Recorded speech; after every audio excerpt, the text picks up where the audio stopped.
probe. The 2019 statements of assets, liabilities, and net worth of senators and some congressmen are out. The question now is, when will the public actually get a hold of President Duterte's latest SALENs?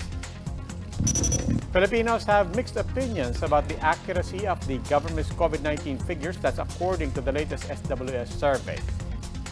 In less than a week before the U.S. presidential elections, President Donald Trump is wasting no time lashing out at his Democratic rival. This time, Trump staged a campaign rally in Arizona where Joe Biden maintains a small lead.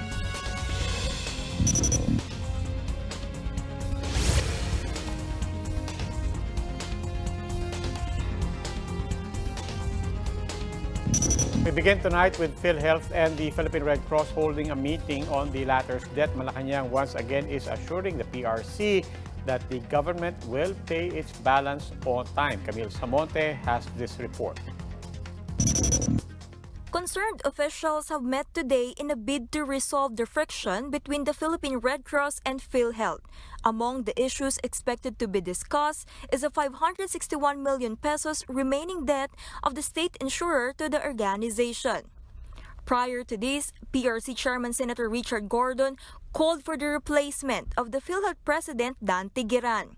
That is if the state insurer failed to settle the overdue balance with the PRC in the coming days as promised. In an interview with One News The Chiefs, Gordon said Giran might be too scared of possible investigations. No, bakit tayo nagdo-tolerate ng mga mahihina sa gobyerno? The law says they must pay. If they do not pay, then change him. If he cannot handle it, change him. Hindi naman tayo nagbibilit eh. If they want to test elsewhere, sinasabi ni Secretary Roque yan, kaya namin ibigay sa private sector. All right. Sige, ibigay nyo na. PhilHealth has earlier vowed to settle its over 1 billion pesos debt but has so far only made an initial payment of 500 million pesos. With this, Gordon urged the agency to show good faith in settling the remaining balance for continuous COVID-19 testing. You know, contract is a meeting of minds and it is based on trust and good faith. Once somebody is trying to violate that contract, we have our own recourses. I'm a lawyer. I don't want to go to a court suit, but certainly I'm also a senator and I'm not saying magkamali kayo dyan. Talagang aararuhin ko yung PhilHealth para malaman lahat ang kalokohan ninyo dyan. For its part, Malacan expressed confidence that the embattled agency will stand by its promise. Spokesman Harry Roque said the PRC can count on a sovereign guarantee from no less than the President. Kampante naman po tayo na since it was no less than the President that said that the Philippine government will pay, ano pa ba ho ang hihingin pa ng PRC? No? Yan po ay sovereign guarantee from the mouth of the President himself. Thousands of repatriated OFWs bore the brunt of the PRC's decision to halt its PhilHealth charged COVID-19 tests. The impasse came amid the unfolding of the rampant corruption in PhilHealth. The investigation resulted in the suspension of some of its executive officers and personnel. In a statement, Giran acknowledged this while assuring members and stakeholders that services will continue unhampered. One News tried to reach out to PhilHealth for its response to Gordon's latest pronouncements, but the agency said they will have to wait for the result of the meeting. For News 5, Camille Samonte, we are One News. The Justice Department will prioritize 5 agencies in its government-wide corruption probe. In an interview with 1PH, Justice Undersecretary Emeline Aglipay-Villar said these include the DPWH, the Land Registration Authority, the Bureau of Internal Revenue, as well as the Bureau of Customs and PhilHealth. Since we only have a year and a half left, that's why the President said that we should prioritize those cases of corruption that are really grave and that really affect the most important services that are delivered to the public. The DOJ official is also the wife of Public Works Secretary Mark Villar. She said no one will be spared from the probe. She also denied any conflict with the separate investigations being conducted by the Office of the Ombudsman. Gusto ko lang linawin na hindi yun versus hindi po magtatalo ang Ombudsman at ang DOJ sa pag-iimbestiga. Sa halip mo tutulungan ko yung Ombudsman, DOJ, iba pang mga ahensya tulad po ng PACC na meron din pong responsibilidad na mag-imbestiga ng mga korupsyon na nangyayari sa executive. A lawmaker is daring the Presidential Anti-Corruption Commission or PACC to substantiate its claims that some congressmen are involved in corruption at the DPWH. House Appropriations Chairman Eric Yap branded as unfair the decision of PACC Commissioner Greco Belhica not to name the erring officials. He said implicating the lower chamber without providing evidence could tarnish the image of the institution. Yap said it should be the Justice Department, not the PACC, investigating the supposed corrupt lawmakers. Kung may ebidensya siyang concrete, ilabas niya. Kasi sir, pag hindi ka naglabas ng pangalan, para mong sinabi lahat ng congressman, lahat ng senator involved dyan.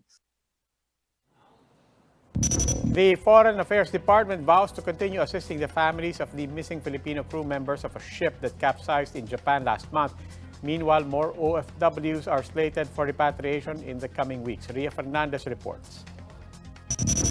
I would like to appeal to this body to please help us. Maawa kayo sa amin.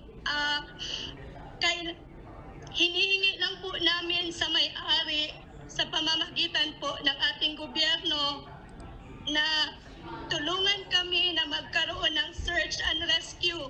This was the tearful plea of Mary Joy Fortun during today's meeting of the House Committee on Overseas Workers Affairs. Fortun's husband is one of the 36 Filipino seafarers who have been missing since the Gulf Livestock 1 capsized in Japan last September. The Japanese Coast Guard has so far found 3 sailors, one of them eventually died. Fortun said the cattle ship owner refused to lead a private search operations. I have 2 kids, lahat kami may mga anak. Pero alam mo, pinutol pa ng gold knob ang sahod ng asawa namin. We will exert all efforts within our powers and to help you, ma'am. The Foreign Affairs Department assured Fortun that there is no letting up in their efforts to help her and other families find their loved ones. We have made representations po dun sa mga bansa, hindi lang po sa Japan, pati na rin po sa China, sa South Korea at North Korea. Lahat naman po sila nagpaabot po sa amin na they will really help. The DFA is also in favor of a proposal to form a task force for the search and rescue of the missing crew. In the meantime, the Overseas Workers Welfare Administration will provide 200,000 pesos each to the affected families. This is on top of livelihood packages and scholarship benefits. In the same hearing, the House panel zoomed into the situation of OFWs in other high-risk countries. As of October 28, DFA reported that over 11,000 overseas Filipinos have been infected with COVID-19. Of which around 3,000 are active cases. The agency has so far repatriated more than 233,000 Filipinos. 33,000 of them returned this month alone. And now, more chartered flights are on the way as the Congress augmented the DFA's budget for the repatriation program. For News 5, Ria Fernandez, We Are One News. We'll go for a quick break. When the big story returns, the investigation into recalled ambassador to Brazil, Marichu Mauro, is on after the Foreign Affairs Department received the green light from President Duterte. And MRT3 management is promising faster travel time with improved train speeds. The details next.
Good evening. You're still watching The Big Story.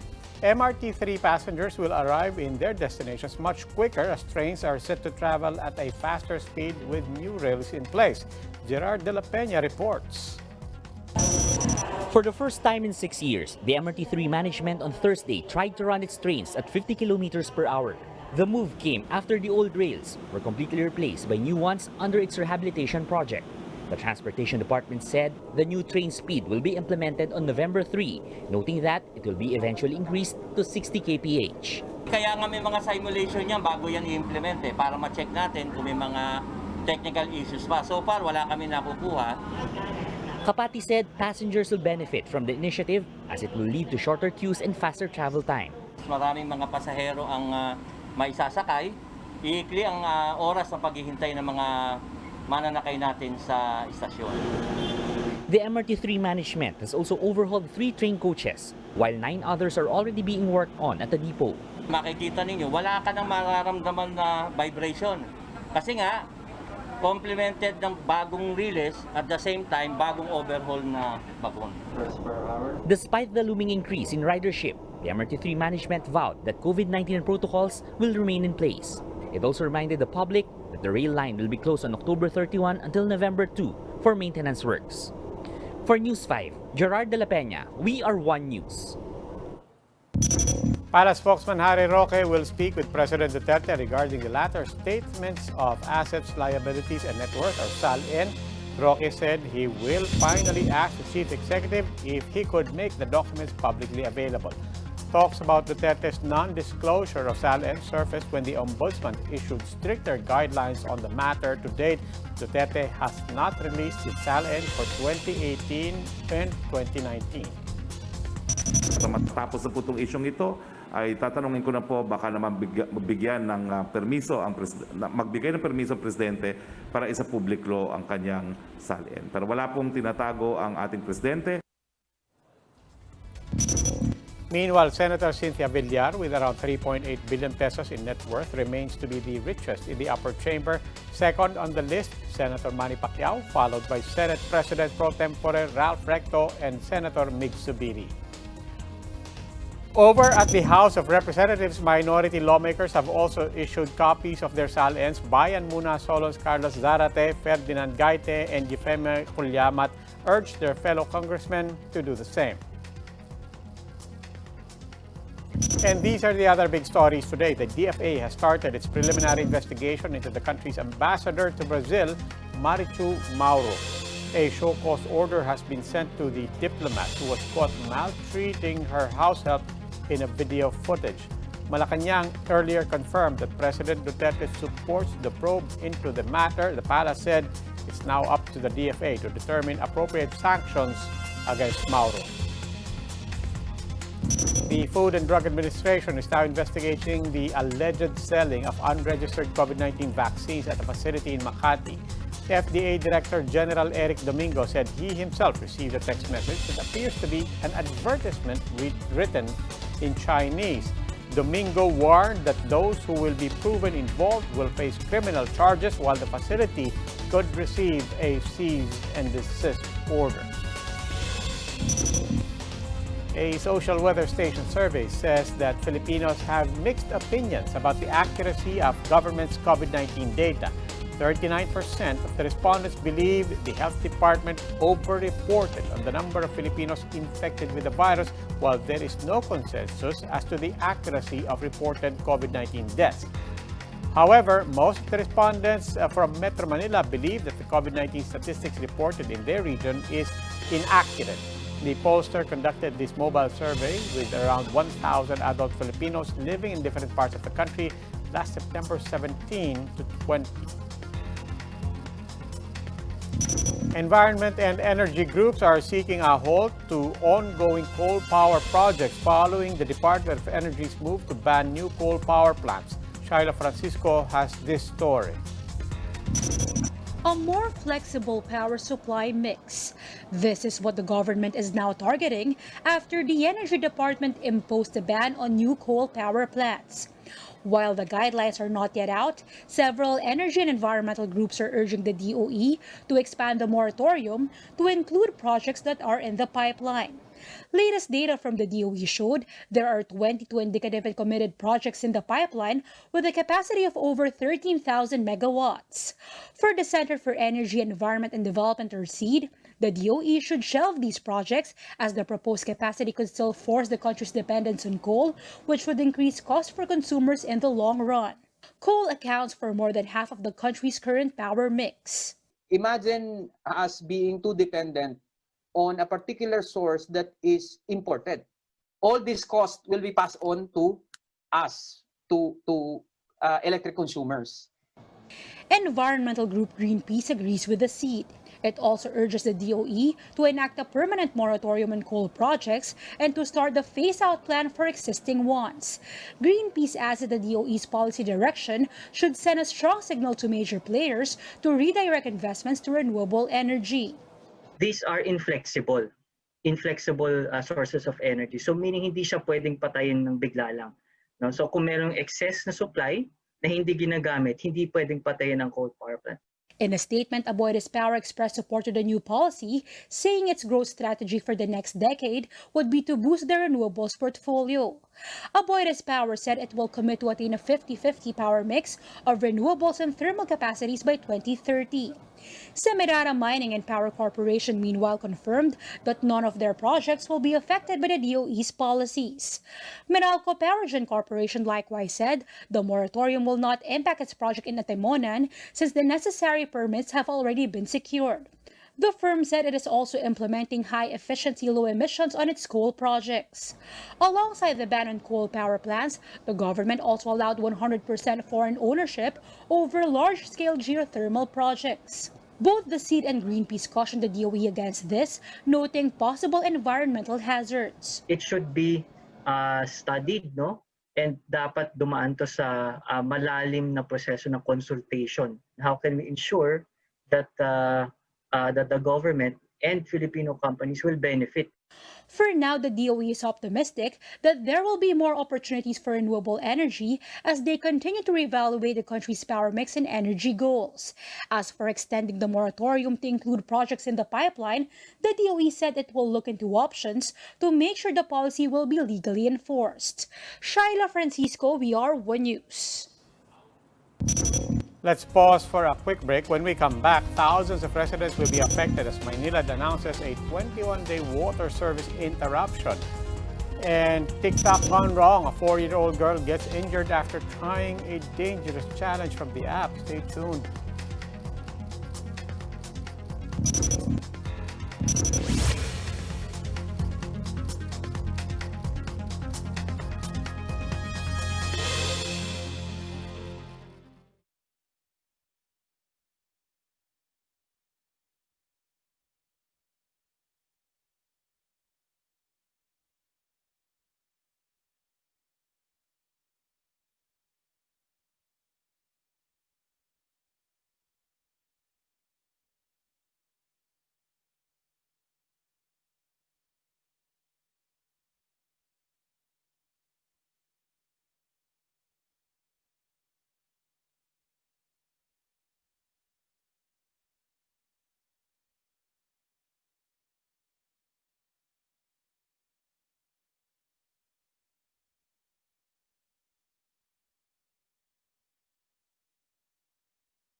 Good evening. You're still watching The Big Story. Thousands of Maynila residents will experience water service interruptions starting next week. The water concessionaire is citing a facility upgrade. JC Cosico with the details. Mila Bursa usually does her laundry on Sundays. This time, she has no choice but to do it on a weekday. The resident of Barangay Molino 1 in Bacoor, Cavite is among those affected by the water service interruption, which will start on November 1. She has also stored water ahead of time. Hindi baling maanuhan ka ng ilaw, at least meron, pag mawala ng ilaw, magagamitan mo ng kandila or kung may gas. Ang tubig ang pinaka-importante sa lahat. Salon owner Jessica Maturan is also worried, especially as her business relies a lot on water supply. She said she has not even recovered from her losses due to the pandemic. Wala pa rin client ang mga salon ngayon. Tapos dadagdag pa yung water, na ngayon, na mawawala na naman kami ng tubig. Malaking kawalan sa amin yun. As for this laundry shop, the personnel will have to work extra hours to accommodate their customers. Tanggap lang po kami ng tanggap pag may dadating pong customer. Tapos po pag nagkatubig, saka po namin isasalang sa machine po. In a statement, Maynilad has apologized for the inconvenience, citing a facility upgrade. The West Zone concessionaire said it will improve the earthquake resiliency of its PAGCOR pumping station in Barangay Tambo, Parañaque. Customers in some ports of Cavite and Las Piñas will experience hours of water interruption from November 1 to 21. Some ports of Las Piñas will have low water pressure to no water supply from 1 p.m. to 12 midnight. The same goes with Bacoor, but from 5 a.m. to 2 p.m. Maynilad said around 140,000 households will be affected. It added that 30 water tankers are on standby to deliver water in affected areas as needed. It has also advised customers to store water while supply is still available. Maynilad has assured the residents that water supply will be back to normal on November 22. For News 5, JC Cosico, We Are One News. Goni has rapidly intensified into a severe tropical storm before it expectedly enters the Philippine area of responsibility within the day. PAGASA said that as of 3 p.m. today, Goni was spotted 1,500 kilometers east of central Luzon. It's moving westward at 15 kilometers per hour and will adopt the local name Rolly should it enter the Philippine area of responsibility. PAGASA says it is also monitoring another tropical depression which is located 2,400 kilometers east of Mindanao as of 3 p.m. It's expected to enter the Philippine area of responsibility next week. As for Quinta, the NDRRMC says the typhoon left 16 individuals dead and 22 others injured. 4 people remain missing. Affected families, meanwhile, have reached 57,000 across the country. Damaged houses and buildings have surpassed 29,000. Agricultural and infrastructure damage, meanwhile, have amounted to 730 million pesos. A parent now wants her daughter to stay away from the TikTok app after the latter figured in an accident. She's urging other parents to monitor what their kids consume online. Jenny Dongon with this story. Marks are still visible on the neck of this 4-year-old girl after she tried to copy a dangerous TikTok video. Her mother, Mara, said she was busy attending to the needs of another child when she suddenly saw her daughter on the floor. She immediately helped her struggling daughter, who luckily did not suffer any serious injuries. When asked about the incident, the young girl said she tried to imitate a video she saw on TikTok. Sabi niya, nakita niya daw sa TikTok. Sabi ko, anong ginagawa sa TikTok? Sabi niya, tinali sa kamay, mami, tapos naging multo yung bata. Mara admitted that she allows her daughter to use her cell phone for up to 3 hours a day. She explained that the use of technology was helpful for the child at first. Lately na lang, nung ayan, pumasok yung TikTok, andyan na yung mga nagsasayaw-sayaw, ganun. So, ayun. Kaya ako din inalaw. As a parent, nakakatuwa kasi nakikita mo, ay, ang galing niya, nagagaya niya. But the mother said she has already learned her lesson now, warning other parents to carefully watch their kids. On my end, yes, it's an accident, pero sana na-prevent ko siya. Kung nabantayan at natutukan ko siya habang gumagamit ng cellphone. Dr. Joanne Rifarial, a psychiatrist, sounded the alarm over the rise of such instances amid the digital era. Very concerning, talagang nakaka-alarm na this can really happen to small children, itong mga ganitong klaseng situations.